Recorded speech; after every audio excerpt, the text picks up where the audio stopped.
a quartet who were just so brilliantly virtuosic, and these four players, especially instruments that you perhaps don't get to hear so often, like the cymbalon, it was just joyous to watch.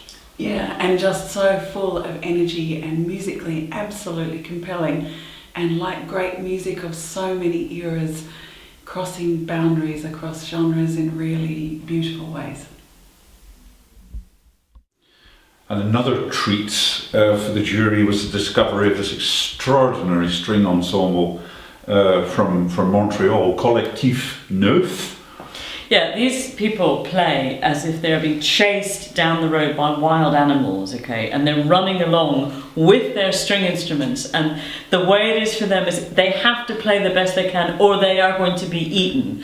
And there is something both kind of profoundly serious about the way they play. They take the music very seriously, but they're also having a great time, and they want us to have a great time. And even though they are being pursued by dogs or bears or whatever it might be, the incredible thing about this ensemble is the precision. Yeah.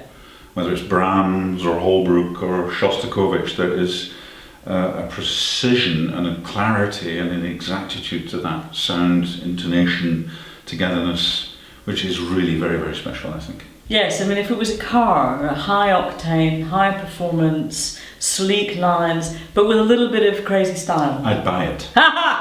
He'd buy it.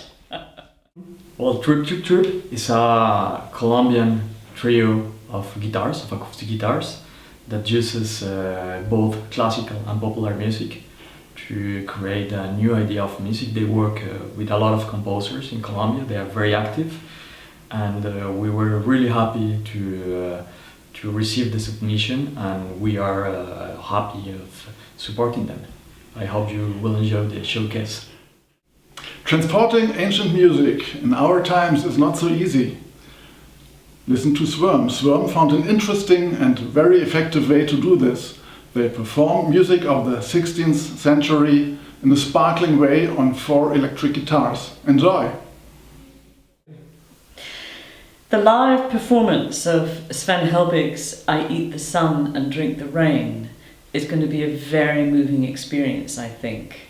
Having 10 great singers so exposed with music that's so spacious and intimate and yet at scale, and then supported by electronics which take us into some kind of reflection about the machine or the technological, and yet the vulnerability of the singers brings us back to our own fragility. And I think to put a piece like this in a really, really good space is going to give us a very, very special experience. That's right. I think it's a really magical mixture of things which are very ancient and antique in choral music. Mm-hmm. I mean, Sven uses texts, the Kyrie text, text from the Mass. He also uses 19th century poetry, and of course he's written his own very contemporary text. But the magic, the ethereal nature of this piece, I think, will work brilliantly well if we can find the right space. And one of the challenges that we still have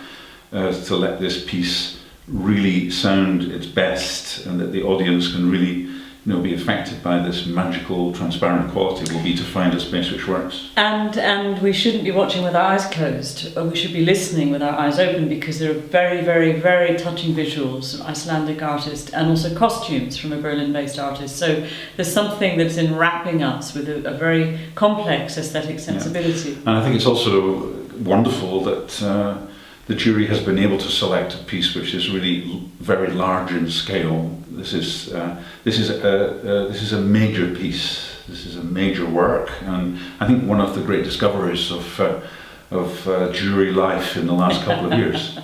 Get along to this, because you won't get to hear this piece again.